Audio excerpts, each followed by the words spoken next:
La Pentecôte s'inscrit dans un itinéraire, 10 jours depuis l'Ascension et 50 après Pâques.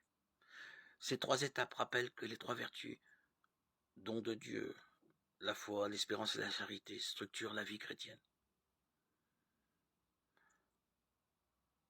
La grâce de Pâques met les chrétiens au cœur de la foi. Le tombeau est vide. Jésus apparaît à quelques femmes et à quelques hommes. Le cri de Marie-Madeleine déchire l'aube. Il est vivant. L'apôtre Paul passera sa vie à dire que sans la résurrection, la foi est vaine.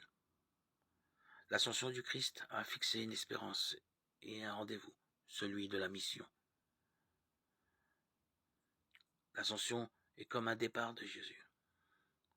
En vérité, l'ascension de Jésus au ciel n'est pas la conclusion de son aventure, mais un nouveau commencement. À lire attentivement l'évangile, on ne trouve pas de récit d'adieu, mais bien l'envoi des disciples. Et le 3e événement est la Pentecôte, qui rend apte à la mission. Permettez-moi une image triviale empruntée à la médecine d'urgence.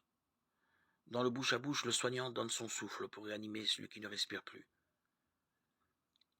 Les baptisés à la Pentecôte reçoivent l'Esprit du Christ. Consacrés par l'Esprit de vérité, les disciples sont en mesure de vivre la responsabilité confiée par le Seigneur.